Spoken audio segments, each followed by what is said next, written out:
네, 박 전 대통령의 문학의 블랙리스트와 관련된 첫 재판이 오늘 시작됐죠. 네, 오늘부터 이른바 문학의 블랙리스트와 관련한 법정 공방이 시작됐습니다. 정부의 비판적인 예술인들의 목록을 작성해 정부 지원 대상에서 배제하는 과정에 박근혜 전 대통령이 관여했는지가 쟁점인데요. 현재 김종덕 전 문체부 장관의 진술 조서 등에 대한 증거 조사가 진행 중입니다. 박 전 대통령 측은 문학의 블랙리스트 작성과 실행을 지시한 사실이 없다는 입장입니다. 자, 그런가 하면 어제 법정에서 소란을 피운 방청객이 구금됐다고요? 네, 어제 박근혜 전 대통령 재판 도중 검찰을 향해 폭언을 하며 소란을 피운 방청객에게 5일간 감치 결정이 내려졌습니다. 감치는 재판 진행을 방해한 사람을 구치소에 강제로 가둬두는 조치입니다. 방청객 광모 씨는 재판이 끝나고 퇴정하는 검사들에게 너희도 반드시 처벌을 받을 것이다. 너희 전부 총살감이라고 막말을 퍼부었습니다. 법원은 국민적 관심이 많은 사건이어서 법정 질서를 지켜달라고 각별히 당부했는데도 검사에게 폭언을 하며 재판의 위신을 떨어뜨렸다고 감치 결정 이유를 밝혔습니다. 지금까지 서울중앙지법에서 전해드렸습니다. 네, 함께 이야기 나눠주실 네 분 모셨습니다. 김태현 변호사, 심정숙 채널A 경제부 차장, 최영일 시사평론가, 소종섭 전 시사저널 편집국장 모셨습니다. 네 분. 네, 안녕하세요. 네, 오늘은 국정농단 사건 먼저 얘기해 보겠습니다. 오늘도 박근혜 전 대통령이 이 재판에 출석했는데요. 네, 어제부터 박근혜 전 대통령의 옷이 바뀌었어요. 아무래도 날씨가 쌀쌀해지다 보니 바뀐 것 같은데 이렇게 보면 일반인들 입장에서는 이 구치소에 있는 사람들도 옷을 여러 벌 이렇게 놓고 입을 수 있나 이런 생각이 들 것 같아요. 김태현 변호사. 한 벌로, 한 벌. 그런데 계속 이렇게 바뀌는 건가요? 교체를 하는 거죠. 그러니까 뭐 구치소에 옷장이 쫙 있어가지고 뭐 오늘은 이거 입고 네. 저거 입고 이렇게 하는 게 아니라 네. 한 벌만 두고 한 벌만 입는데 이게 덥거나 만약 그렇게 되면 변호사나 이제 가족 면회를 할 때 하나씩 교체를 할 수 있는 거죠. 네. 그러니까 교체는 할 수 있으나 보관할 수 있으니까 한 벌, 셔츠는 두 벌까지 가능한다고요. 갈아입어야 되니까. 근데 그러니까 박근혜 전 대통령이 옷을 갈아입은 걸로 봐서 누가 이제 옷을 바꿔준 거겠죠. 좀 날씨도 덥고 하니까요. 네. 지금 표정으로 봤을 때는 어제도 재판이 늦게까지 진행이 돼서 그런지 굉장히 피곤한 모습으로 출석하는 모습이 보이고 있습니다. 물론 지난주, 이번 주에는 재판이 월, 화, 수 없었고요. 목요일, 금요일 이틀 동안 진행되는데 표정에서 고단함이 묻어나고 옷도 지금 새 옷을 입긴 입었습니다만 전체적으로 좀 살이 빠졌는지 이 팔 이런 데가 굉장히 좀 헐렁해 좀 보이네요.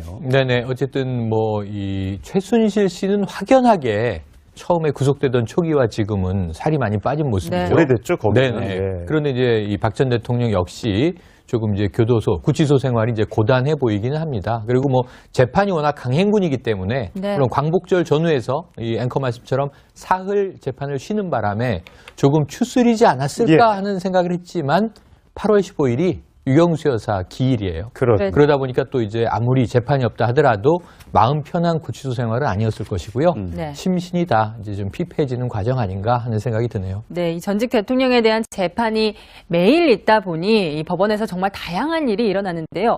어제 박근혜 전 대통령의 재판 중에 정말 특이한 일이 있었습니다. 네, 검사를 향해서 총살하겠다. 심정수 차장. 어제 네. 재판 중에 이런 얘기를 누가 했나요? 재판 중은 아니고요. 네. 그 변론이 다 끝난 다음에 한 저녁 7시쯤에 네. 검사들하고 그 관계자들이 그 그러니까 그 피고인들 박근혜 그 최순실 두 피고인이 최정원을 하는 그 순간에 네. 갑자기 그 54살 A 씨라는 남성이 일어나가지고 검사들 향해서 너희들 다 총살감이다. 네. 굉장히 그냥 뭐 제 이 발언만 보더라도 위협적인 발언인데요. 그 법정 안에서 그 얘기를 했습니다. 그런데 보통은 이제 통상의 재판 같은 경우에는 판사들이 변론이 끝나면 먼저 나가잖아요. 예. 근데 이 박근혜 전 대통령 재판 같은 경우에는 워낙 그 방청객들 소란이 자주 있다 보니까 네. 법정 질서를 유지하는 차원에서 판사들이 끝까지 남아있는다고 합니다. 네. 그래서 그 장면을 마침 보고 있던 김세현 부장판사가 지켜보고 지금 뭐라고 하셨냐 하면서 그 방청객을 불러 세웠고요. 그 자리에서 한 20분쯤 후에 감치 재판을 다시 열었습니다. 네. 감치 재판을 해서 정식으로 그분에 대해서 그 5일 닷새 동안 그 법정 소란을 한 혐의로 5일 동안 감치한다. 이렇게 결정이 내려졌습니다. 재판을 따로 안 하고 김태현 변호사 예. 바로 문제가 생겼을 때는 재판을 바로 열어서 감치 명령을 내릴 수가 있는 건가요? 그거 왜냐면요. 법정에서 있던 모든 이제 질서 유지의 권한을 재판장이 가지고 있거든요. 예. 네. 그러니까 이걸 만약에 뭐 감치 처분이라서 뭐 다시 뭐 수사를 하거나 이러고 한다면 그걸 언제 하겠어요? 그때 즉석에서 하는 게 맞겠죠. 상식적으로도. 그렇기 때문에 법정에서 가지고 있는 재판장의 질서 유지권의 일환으로 이제 감치 명령을 내릴 권한을 그 재판장에게 주는 것이기 때문에 네. 지난번에 한번 과태료 뭐 예. 한 분도 하나 있었잖아요. 그 과태료도 마찬가지고 100만 원 이하의 과태료 20일 이내 감치입니다. 그 중에서 선택해서 재판장이 명령을 할 수 있는 거죠. 바로 그 자리에서요. 예. 그렇기 때문에 이제 감치 명령을 지금 받게 된 겁니다. 네. 제 변명은 이런 거예요. 그러니까 이제 재판이 막 끝나서 네. 재판이 끝난 줄 알고 소리를 쳤는데 아. 재판장이 퇴정을 하지 않고 그 자리에 있었다. 네. 그러니까 본인은 좀 다소 억울하다. 이제 이런 변명일 수는 있으나 네. 이게 수사가 뭐가 필요합니까? 재판장이 결정하는 건데 바로 현장에서 보고 들었잖아요. 네. 그러니까 이것은 현행범의 개념이기 때문에 뭐 별도의 이제 절차 없이 바로 이제 감치를 명령하는 네. 이제 재판을 거기서 열게 된 건데 지금 이번에 감치는 처음 등장을 했죠. 법정 소란은 계속 이어지고 있습니다. 그러니까 조금 더 자세하게 말씀드리면 제가 얘기한 거 오해가 있을까 봐 자세하게 말씀드리면 그 재판장이 감치 명령을 내리긴 내리는데 네. 별도의 재판을 하긴 합니다. 그러니까 아까 제가 말씀드린 거는 자 그러면은 뭐 한 일주일 있다 합시다 그래가지고 검사가 다시 기소하고 뭐 이런다는 게 아니라 네. 그 재판장이 하되 별도의 자 그러면 이제 이 재판은 오늘 원래 하던 형사재판 끝났고 네. 그럼 지금부터 감치 재판 한번 해볼까? 자 시작하고 이제 그 자리에서 결정을 내린다는 거죠. 예. 그런 네. 의미예요. 그래서 이- 너희 전부 총살감이라고 막말을 퍼부었습니다. 법원은 국민적 관심이 많은 사건이어서 법정 질서를 지켜달라고 각별히 당부했는데도 검사에게 폭언을 하며 재판의 위신을 떨어뜨렸다고 감치 결정 이유를 밝혔습니다. 지금까지 서울중앙지법에서 전해드렸습니다. 네, 함께 이야기 나눠주실 네 분 모셨습니다. 김태현 변호사, 심정숙 채널A 경제부 차장, 최영일 시사평론가, 소종섭 전 시사저널 편집국장 모셨습니다. 네 분. 안녕하세요. 네, 오늘은 국정농단 사건 먼저 얘기해 보겠습니다. 오늘도 박근혜 전 대통령이 이 재판에 출석했는데요. 네, 어제부터 박근혜 전 대통령의 옷이 바뀌었어요. 아무래도 날씨가 쌀쌀해지다 보니 바뀐 것 같은데 이렇게 보면 일반인들 입장에서는 이 구치소에 있는 사람들도 옷을 여러 벌 이렇게 놓고 입을 수 있나 이런 생각이 들 것 같아요. 김태현 변호사. 한 벌로 한 벌. 그런데 계속 이렇게 바뀌는 건가요? 교체를 하는 거죠. 그러니까 뭐 하들하고 그 관계자들이 그 증언, 그러니까 그 피고인들 박근혜 그 최순실 두 피고인이 최정원을 하는 그 순간에 네. 갑자기 그 54살 A 씨라는 남성이 일어나가지고 검사들 향해서 너희들 다 총살감이다. 네. 굉장히 그냥 뭐 제 이 발언만 보더라도 위협적인 발언인데요.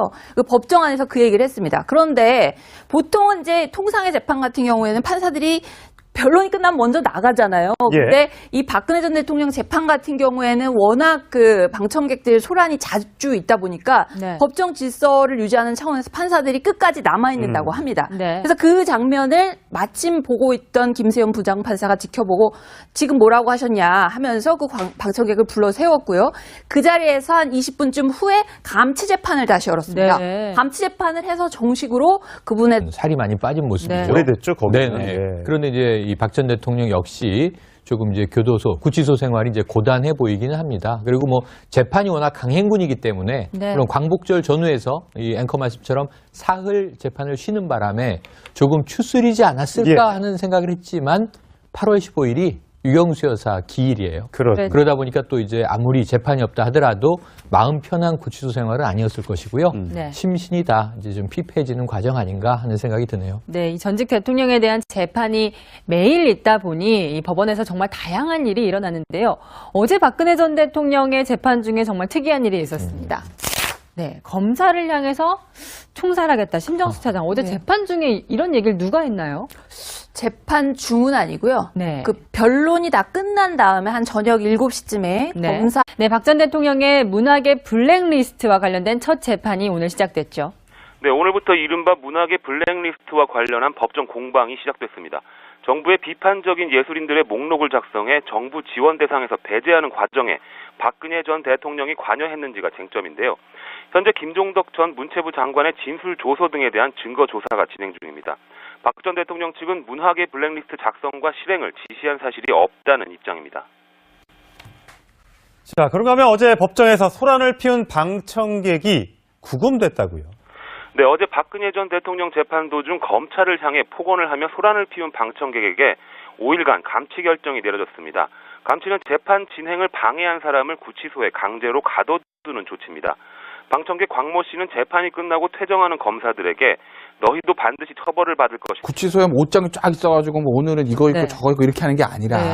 한 벌만 입는데 이게 덥거나 만약 그렇게 되면 변호사나 이제 가족 면회를 할 때 하나씩 교체를 할 수 있는 거죠. 네. 그러니까 교체는 할 수 있으나 보관할 수 있으니까 한 벌, 셔츠는 2벌까지 가능한다고요. 갈아입어야 되니까. 근데 그러니까 박근혜 전 대통령이 옷을 갈아입은 걸로 봐서 누가 이제 옷을 바꿔준 거겠죠. 좀 날씨도 덥고 하니까요. 네. 지금 표정으로 봤을 때는 어제도 재판이 늦게까지 진행이 돼서 그런지 굉장히 피곤한 모습으로 출석하는 모습이 보이고 있습니다. 물론 이번 주에는 재판이 월, 화, 수 없었고요. 목요일, 금요일 이틀 동안 진행되는데 표정에서 고단함이 묻어나고 옷도 지금 새 옷을 입긴 입었습니다만 전체적으로 좀 살이 빠졌는지 이 팔 이런 데가 굉장히 좀 헐렁해 좀 보이네요. 네네. 어쨌든 뭐 이 최순실 씨는 확연하게 처음에 구속되던 초기와 지금은